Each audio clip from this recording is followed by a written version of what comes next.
you are thinking about stopping drinking alcohol, there is one thing that you will need to do before doing it to ensure long-term success. If you just want to stop drinking alcohol and struggle and maybe only go 2 weeks or whatever, this video probably isn't for you. But if you want to stop drinking alcohol, you want to make the decision permanent, but most importantly, you want to remove the desire to actually drink in the first place, then this video could change your life forever. So my name is Leon Sylvester. I'm the founder of soberclear.com, and we help business owners and professionals control their drinking within as little as 48 hours. We've worked with hundreds of clients. If you want information on the program and how it works, just head over to soberclear.com, or if you want to book a call with me directly, you can click the link in the description of this video, and we can really figure out if the program could be a good match for you. And now let me explain what it is that you will actually need to do before stopping drinking.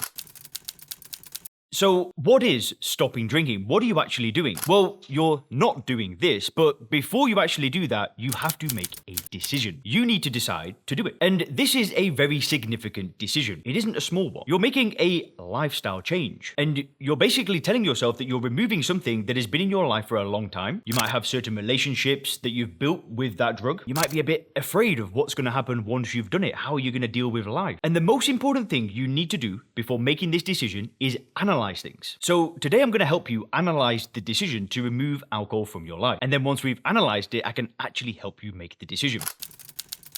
So whenever we're making any kind of decision, there are always trade-offs, because no matter what it is that we decide to do, there's always something else that we could be doing with our time. So there are always trade-offs. And essentially a trade-off is getting one benefit at the sacrifice of a different benefit. And when we're making decisions, there are always compromises. Now the problem is that most people think that stopping drinking requires a tremendous amount of effort, willpower, and it's difficult. And we build up this idea that because stopping drinking is going to be such a hard effort, we build it up that the trade-off is that we are trading off our peace of mind for not drinking this drug. Another argument could be is that we're a little bit afraid of any kind of withdrawal. If we stop drinking alcohol, then we're going to feel flu-like symptoms. We're going to feel lethargic. And when it comes to making high-quality decisions, what we're looking for is asymmetrical advantages. So what this means is that we're looking for things that have a very small input that can create very big outputs, as opposed to things that have a very large input but then would only get a very small output. Here's the problem. Most people believe that stopping drinking has no asymmetrical advantage. They in their head believe that there will be a tremendous amount of input, which is the effort, and the output is going to be okay. And because they see it this way, people struggle to make the decision. But what if I told you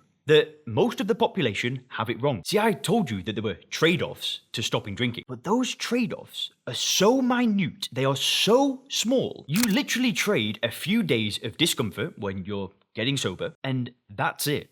The output you then get is, it's insane. You become more attractive, you make more money, you're more productive, you're more confident. You get so much from not drinking. The problem is, though, is that we live in a world that doesn't see it this way. So what happens is people put off the decision. And the only thing that is actually creating that gap where people think there's a tremendous input to stopping drinking is fear.